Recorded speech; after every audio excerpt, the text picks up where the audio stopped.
Yes, a very good evening to you tuned into UBC TV. We thank you so much for following and welcome to this week's edition of UBC One-on-One with Michael Jordan LUKOMWA. Like I always say, we look for those guests that have pertinent information, very relevant to your life, your family, your community, and the nation and the world at large. Now, just this very week, Uganda joined the rest of the world to commemorate and celebrate World Food Day, which is held every year around October. But there are people that we normally don't take time to talk to, and there is a sector that maybe we all don't look at in as far as food security is concerned. And while at that event and watching issues on TV, I picked interest in forestry. How does forestry connect with food? Have you ever thought about it? When you talk to the technical people, it indeed connects. So how do we value forestry? How do we handle it with care to ensure that we contribute to food security in our homes and the country at large? You can imagine there is a foreign friend who told me that he cannot believe that a country with all this green again can have people that go hungry in the same country. So maybe it's because of how we handle our forests. We are going to talk to a head of institution that is in charge of researching and managing data to do with forestry in this country. His name is Dr. Hilary Agaba. He is the director from the National Forestry Research Institute, that is NAFORI. Doctor, you're most welcome to the show. Thank you very much. How are you doing? How is NAFORI? NAFORI is doing great. Yes. And happy to have you talk about issues of forestry. Yes. What is the state of forestry in Uganda? As people that are in research of this very sector, what kind of picture would you give as far as the state of affairs in the forestry sector is concerned in Uganda? Yeah, when you talk of forestry in Uganda, talk of two types of forests. Okay. You have the natural forests and then the plantation forests. So you're talking of natural forestry, you're looking at the forests like Mabira, forests like Budongo, which are God-made forests. Okay. So natural tropical high forests. When you talk of plantation forests, you're looking at these ones that we create ourselves. You must have seen a lot of pine plantations, eucalyptus plantations, name it, whatever forestry man puts in place. It can be of any species, but as long as it is planted by man, that's plantation forestry versus natural forestry. Now, I want you to really appreciate that forestry is a very important natural resource base. In the plantation forestry that is introduced, you target the products you really want for the industry. So looking at timber, looking at poles, looking at construction, that is mainly into plantation forestry. But you come to the natural forestry. Yes. This is a resource that harbors a lot of biodiversity. And this is a natural resource that provides a lot of environmental services and a lot of wood and non-wood forest products. It harbors biodiversity, animals, talk of animals, talk of different tree species, and all these interact to play a different role. Yes. And when you talk of climate change issues, total plantation forestry and natural forest combined all contribute to climate change issues. In fact, when you talk of climate change, forestry comes into mind. And how does it come in mind? These resources you see in forests, they have that natural ability to absorb carbon dioxide and use it to make their own food. And in the process, they are helping to remove excess carbon dioxide in the atmosphere, which carbon dioxide is one of the main gases that causes climate change. So forestry's contribution and importance, and for Uganda in particular, Uganda is generally gifted by nature. And I think sometimes we take this for granted. When you look at forestry, you take it like, it's there. But get to a country that has no forestry. We just look at them as... is when you understand the value. So Ugandans, we are blessed by nature, but we as research and working in the forest sector, we need to get people to understand the value and also get people to understand the the reason they need to protect these forests. Okay. Plant more and protect the existing for those benefits, environmental benefits, products, non-wood and wood, as well as medicinal and biodiversity conservation. When you look at the sector, forestry, there is a lot of cry and lamentation about deforestation and cutting down of these trees. Actually, when you talk about the God-made, the God-given forests, what do you make of that in line with the contributions of the forests that you had just explained to our viewer? What do you make of the cutting down of forests in connection with its contribution? Maybe to first give you an indication of the total forest cover in Uganda. Okay. Currently we stand at around 14.5% forest cover, both natural and plantation. Yes. And I want also to inform you that now talking about deforestation, Uganda has had a lot of deforestation taking place, especially around the late 80s, to the extent that the forest cover reduced from 24% to about 9%. There was a lot of encroachment, a lot of deforestation, minimal planting, and this was mainly occasioned by the kind of turmoil we went through. Okay. So reducing to 9% was quite critical, and the government came in to really provide support to increase the forest cover to at least 24% by 2030. So government efforts and other private sector, non-government organizations have had a lot of input in trying to get this forest cover to a level that is sustainably managed. So currently we have moved from 9% that we had gone down to, and we are now currently around between 11 and 13% cover. So it's a good progress in the right direction, and we have had a lot of initiatives, and the government committed to restore 2.5 million hectares of forest by 2030 under the Bond Challenge. Okay. So government came to realize the rate of deforestation and the impact it can cause, and is doing a lot to support initiatives that restore the cover to that level. Okay. And in doing this, I need to mention that we as National Forest Research Institute look at the research arm, but we work hand in hand with colleagues in the Ministry of Water and Environment, and I'm happy to report that currently we have a campaign together with the Ministry of Water and Environment. It's termed Roots, that is running out of trees, roots. Okay. So this is aimed at encouraging every person, government, individuals, non-governmentals, to plant at least 40 million trees moving forward. So Every Ugandan? the target is to make sure each Ugandan plants a tree. Okay. This would make up about 40 million trees. Definitely. 40, 45 million trees. Yeah. So I was asking you, what does deforestation mean when it comes to the contributions? You talked about the values and contribution of forestry to our nature and the environment, agriculture. Yes. So I want a Ugandan watching us to understand Exactly. what the action of cutting down a tree means to the contribution you have just Great. told us.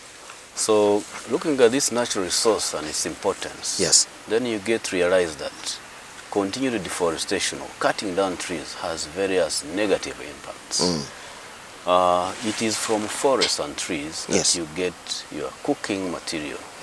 Actually, Uganda, over 80% of our cooking needs are from biomass energy.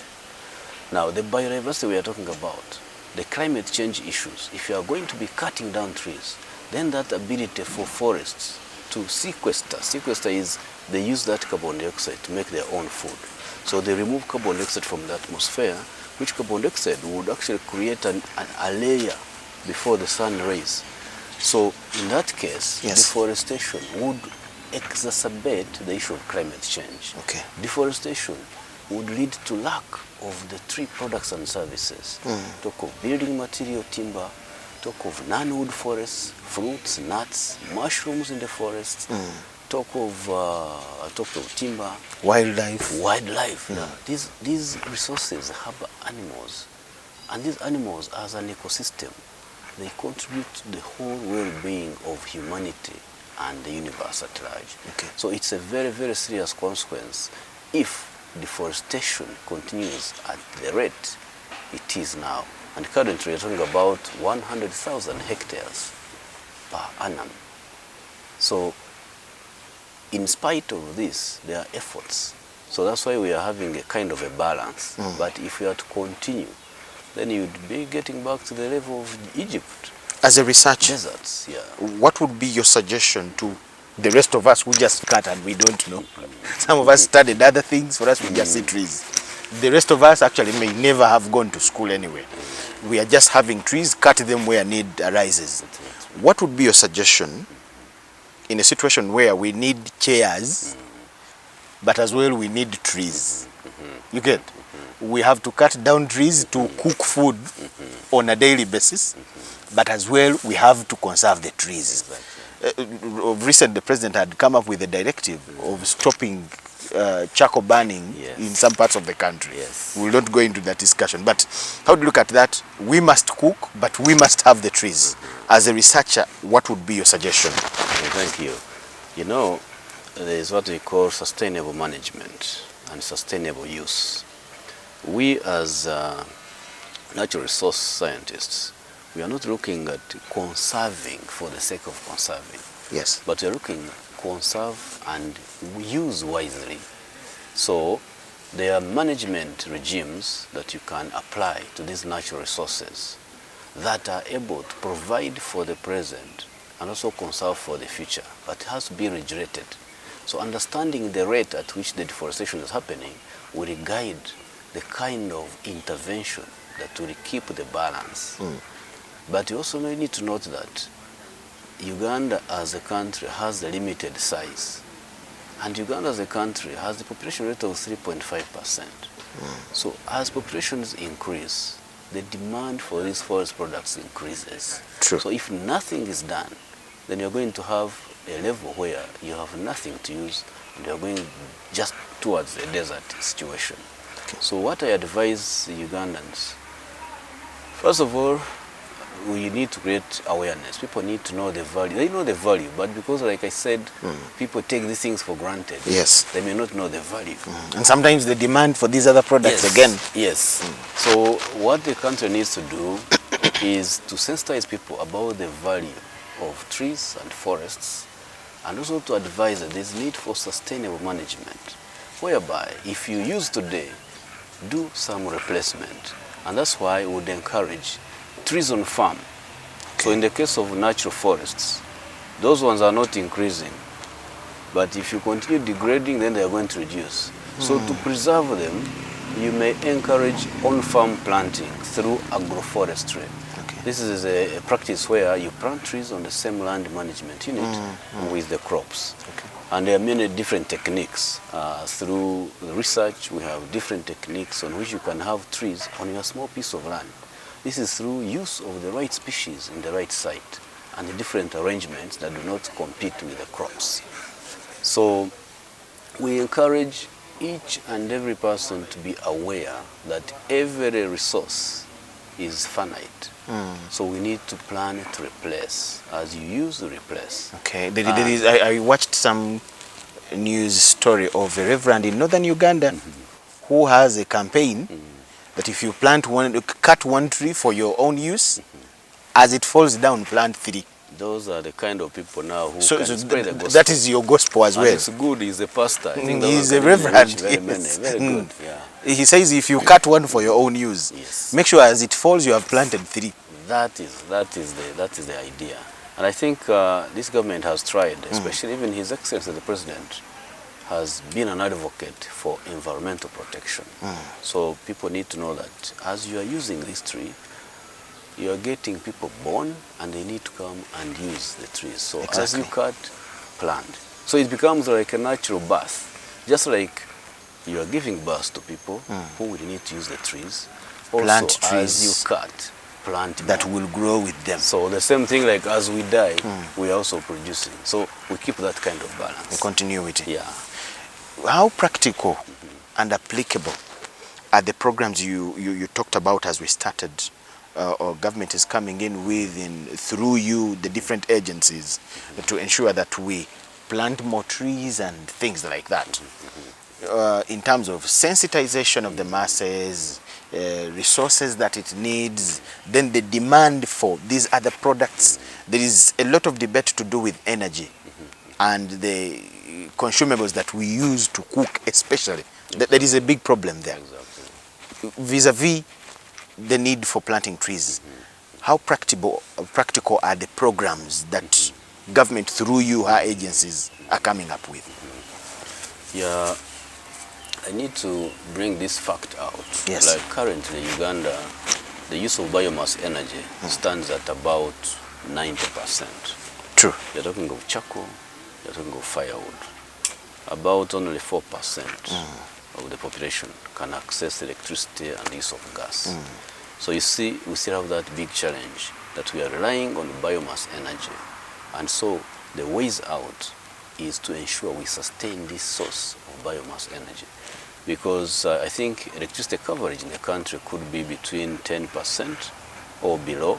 So you cannot tell everyone to use cooking. Electricity is going to be expensive. Definitely. So that's why government has come up through many programs. It has come up through, we have had the soil log production scheme, which has been encouraging tree planting. We have Tree Talk. Tree Talk teaches people about the use of trees and all that. We have organizations like FAO, which support tree planting. And we have Uganda Timber Growers Association, who have been taken up tree planting and plantations. All these are contributing to sustaining this resource so that as people use the replacement through cutting. So to a very good large extent, these government programs are really working, but they need to be much more strengthened so that we keep at least that balance. I'm underlining that word of strengthening, and I'm looking at the timber business. You see, there is a time where they were around Wakiso, they continued to Chiboga. These days it is beyond even Gulu. That's true. That's true. How manageable is this business in line with saving trees? That is quite a tricky situation, but the hope is, if you look around, if you have traveled around the country, especially take Mitiana route, yes, take Western route, because of government programs and in partnership with other stakeholders, we have seen an increased acreage of tree planting. Okay. In the plantation forestry, Uganda is doing quite well with the Uganda timber growers, and through research that we did. Actually, my institution is the pioneer in bringing clonal eucalyptus material. Wherever you see a clonal material in this country, trace it back to this institution. Okay. And the uptake has been so encouraging that we are now sufficient in terms actually of wood products, poles, firewood, through plantation forestry. Okay. So these programs have really had an impact. Otherwise, we would have seen a desert consume Uganda by now if these efforts had not been successful. Okay.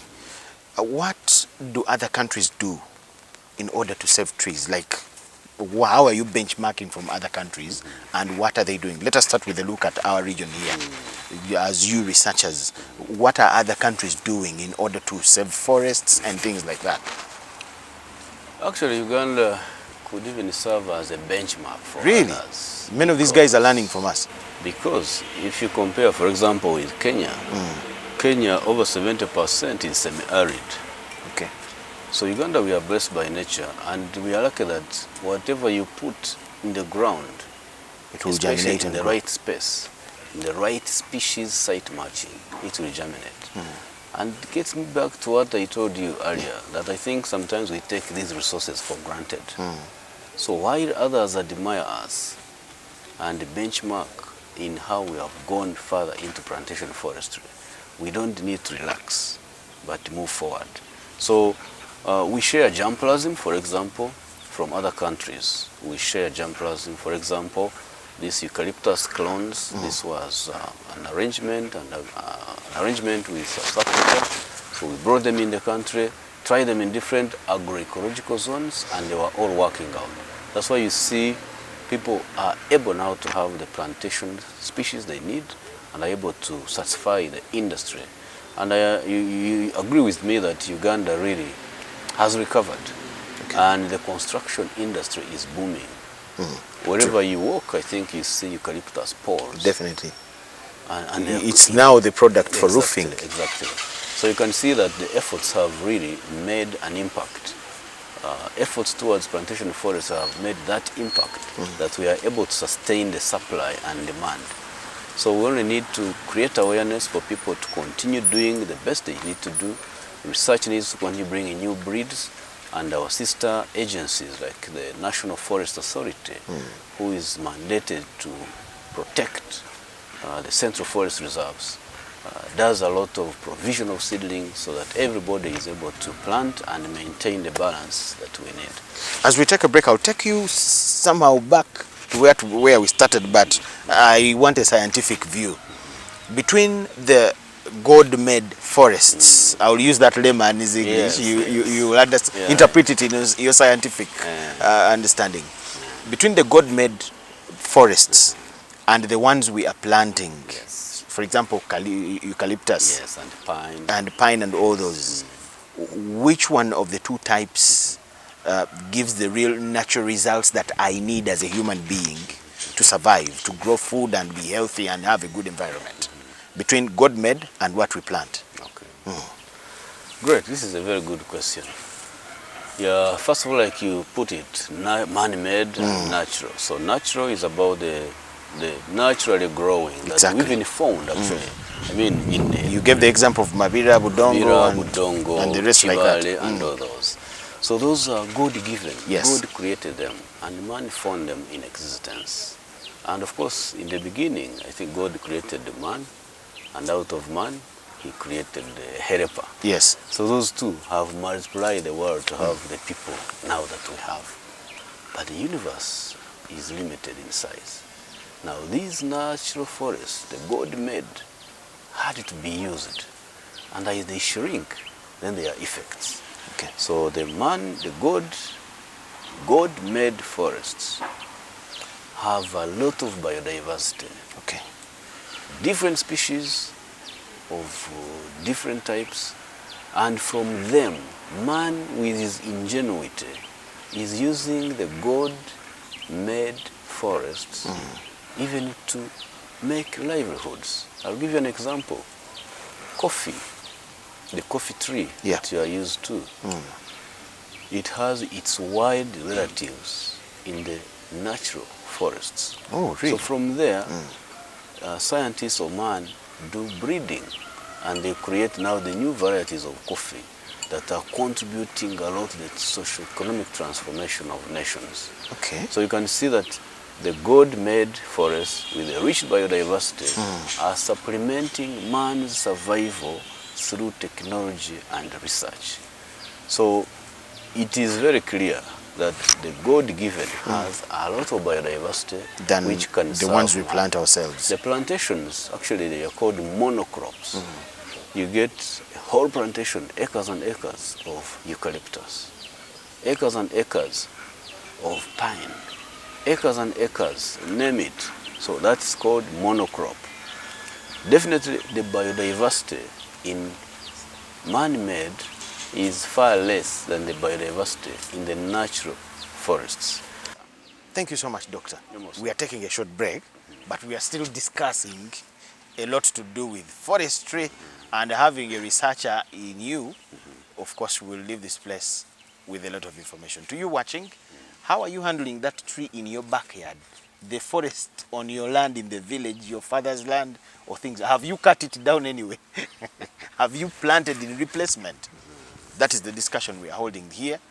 Get that cup of tea as we take this break, then keep it with us on return. Thank you.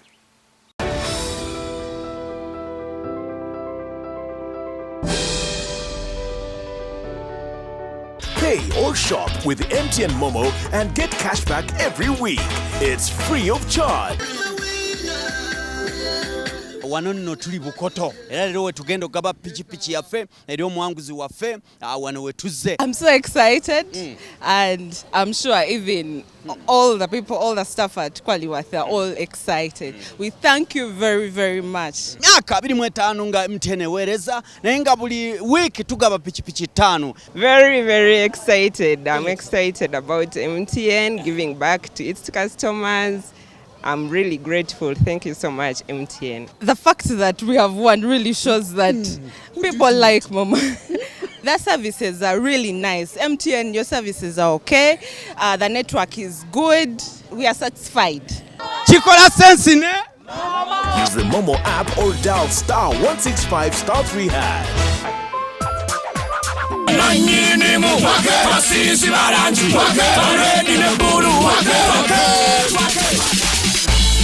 And shine in Blascone Paint and win the Twake edition. Buy Blascone Paint worth 100,000 shillings. Get a scratch card and SMS the code to 7197. Not only will you win instant airtime, but you could take home 1 million shillings daily, a share of 4 million shillings each week, or a brand new motorbike with fuel worth 100,000 shillings. Terms and conditions apply. Blascone, color your world.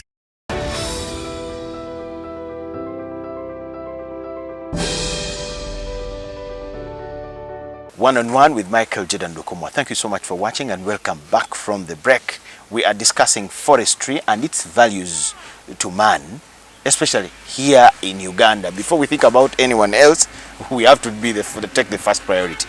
My guest is Dr. Hilary Agaba. He's the director of the National Forestry Resources Research Institute. And we picked interest after hearing forestry being mentioned as we commemorated World Food Day. How valuable are these forests in line with what we eat? That's the line of the discussion. Doctor, welcome back from the break. Thank you so yes, much. You gave us a clear difference between the, I will call them man-made and God-given forests. Gets easy for Now, there is a complaint about eucalyptus that it has higher capacity to absorb a lot of water from land than the rest of the trees. Actually, some people complain that this is what people do when they want to grab wetlands. They find a way of how to access these wetlands. They plant eucalyptus. It takes away all the water and this place becomes dry. So there is no way you can claim that this was a wetland or a swamp. First, give us a picture of how true it is that, as a researcher, that eucalyptus sucks water than any other tree. Then we look at the wetland part of it. You know, eucalyptus debate has really raged on. You have heard it yourself? Yes, it has raged on and it continues to rage on. But the beauty is that you are talking to a researcher and a scientist. So the question, the answer is true and false. Okay. Yes, true because people have experienced this with some of the eucalyptus they are planted in certain particular areas. But it's also false because through research and tree species matching, you are able to plant the right eucalyptus species in the right place. What do I mean?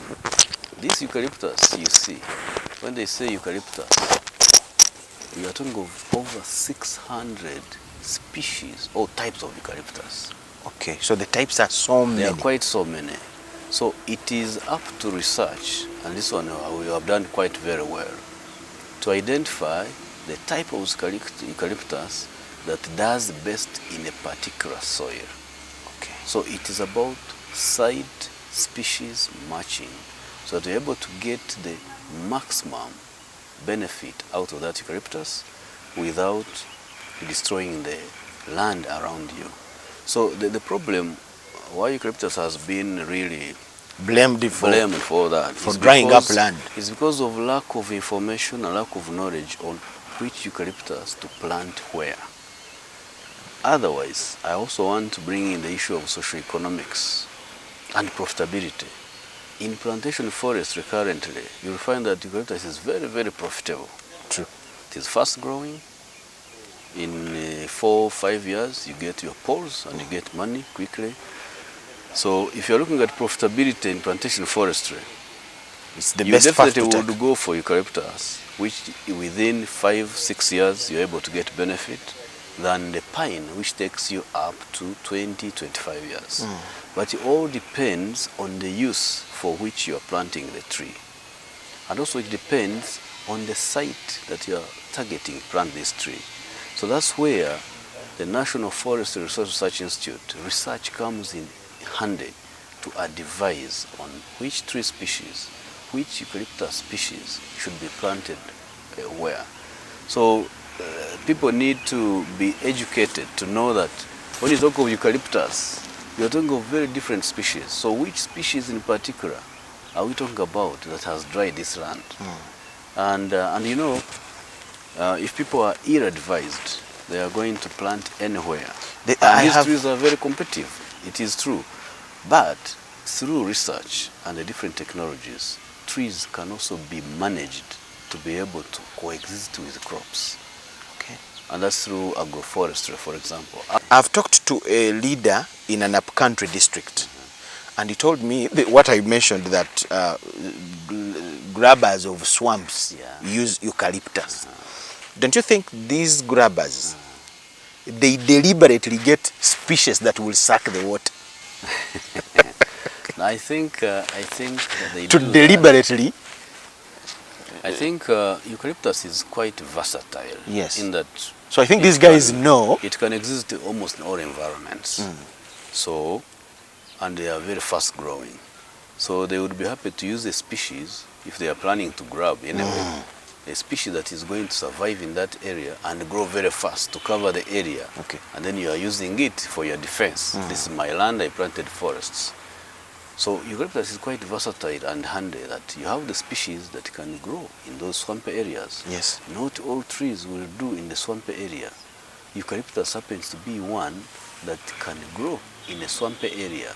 So whether they are using it for grabbing land or not, its characteristic is such that it can survive in such environments. Okay. Yeah. You were telling us about how it can survive with other crops. I've not seen Yes. a forest where somebody has planted cassava or coffee. And then Give us that picture, because it's me who came in as you were. Yes, yes. So I was talking about the need for tree management. Yes.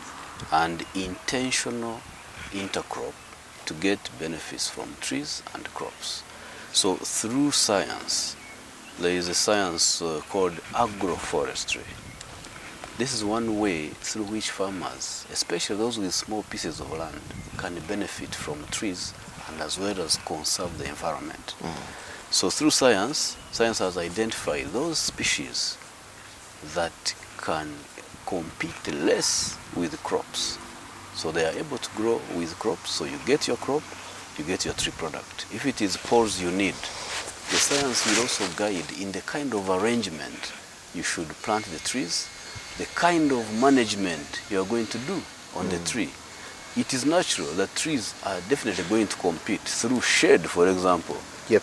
If you plant your crops under a tree that has a lot of shade, it is going to lack sunlight. So, but this tree can be managed. So the difference people need to know is trees actually should not be planted. Trees should be grown. The way you plant your crops, you are busy weeding, you are busy reducing on the density, so that you manage the competition. So likewise, trees should be managed. Trees are actually managed to maximize on the benefits that the farmer is able to get. Okay. So through research, we have those disciplines that will guide the farmer how to benefit from the intercrops. Okay. So there are quite a number of tree species, for example, and you need to provide alternatives. Actually, I was going to blame you as Nafori. Are you guiding our tree farmers well? Because you explained well that the God-given, we will definitely use them. Yes. So there is need for a backup of man-planted trees, forests. Yeah. So how are you guiding our farmers, our tree growers, as Nafori? Let me leave out other sister agencies because it is you I have in the dock. So how are you helping and guiding our farmers? Great, yeah. As NAFORI, our main mandate is conducting research in all aspects of forestry, providing options that farmers need to use. So as we are engrossed in research, finding technologies and systems and ways, we work with partners. We don't work in isolation. Okay. So the technologies we develop around trees are extended to our sister institutions. By our composition, we have 9 zonal agricultural research and development institutes that are spread across the country. And in each of these, we have forestry scientists. So what we develop here, we try it out in those zones.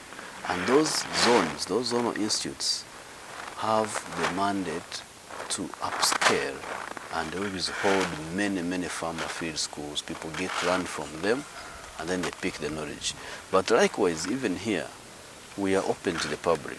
And we normally have open days where people come in and they are trained on what we are doing and they pick and learn and go and practice.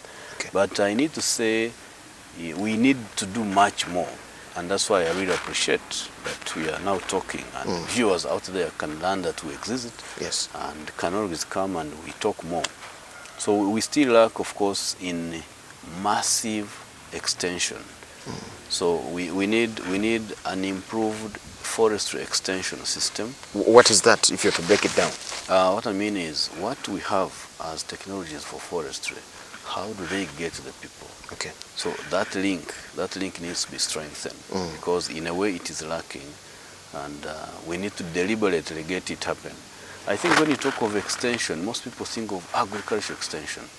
Very few will think of forest extension. That's why I had to try to ask you. Exactly, yeah. So the way I know abalimisa in the villages, I didn't know that there are those for forests. Exactly. So they are also there, but they are not as known as the balimisa. Yeah, exactly. Okay. Yeah, so it's about really information exchange, information dissemination, reaching out to people. And I want to thank most of our partners, like NGOs. Some of the NGOs really, farmer groups. Yeah, they always reach out to us. They train them, then they train trainers, and the story continues. Okay. But a lot still needs to be done. How old is NAFORI? Well, NAFORI is actually one of the 16 institutes under the National Agricultural Research Organization, called it NARO. And NARO was established in 1992. Yeah, but there was the revision and Act of 2005 that created these different institutes. But talk of NAFORI existing as far back as 1992, but with the revised Act of 2005 that we are basing on. So basically talk of NAFORI being as old as since 1992. Okay. Yeah, so together with the different institutions, we collaborate, especially the ZADIs, the Zonal Agricultural Research Institutes, to outscale some of the technology that we have. You have mentioned the word technology so many times. And in a layman's language, what exactly do you mean? Of course, as researchers, what do you call technology, especially in the line of forestry? Yeah, maybe in a layman's language, technology, talk of new knowledge, new knowledge, or new product that can have an impact in a livelihood of somebody. Okay. So technology, new knowledge, new product that can have an impact in kind of innovation and solving a particular problem. Okay. Yeah. How do you survive as NAFORI? Do you how challenging is your work? Yeah, so I need to actually mention that NAFORI or NARO, NAFORI under NARO is a public government institution. Yes. So we are supported by government. We get funding from government to do research and do some bit of extension. And I really want to thank government this far that we have this kind of infrastructure. We get inputs, but we also work with other development partners, the EU, the World Bank, the USAID. All these come in support government efforts. But initially, government, we are responsible to government. Government supports us, and we also support government in carrying forward government programs, reaching out to people with those technologies that can get them out of the challenges of life. Okay. But that said, we still have a lot of milestones. As an institution, of course, we cannot cover the whole country. We are national, but in terms of staffing, we have an establishment of about 72 staff, and we are filled up to about 59. So you can see we need more human resource. Okay. And that goes, of course, with the funding. If the funding was adequate, we would then, of course, recruit Staff and also adequately. expand on the different stations. Ideally, each agroecological zone, in my opinion, should have a substation of forestry research. So right now, this is our headquarters here in Mukono.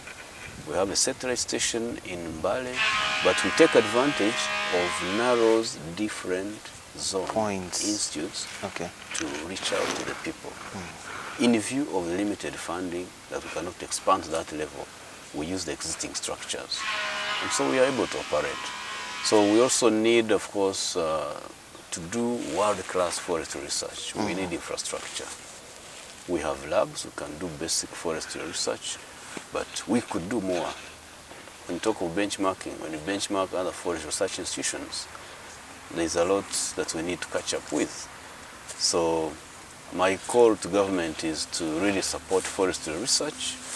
We expand, get the right infrastructure, get the right human resource, and to send we are able to save this resource that is very critical in the livelihoods of. You see, that means you are not delivering as you would deliver because of those limitations. Yes, we are delivering within the means currently available, but we see there is high potential if these limitations were addressed.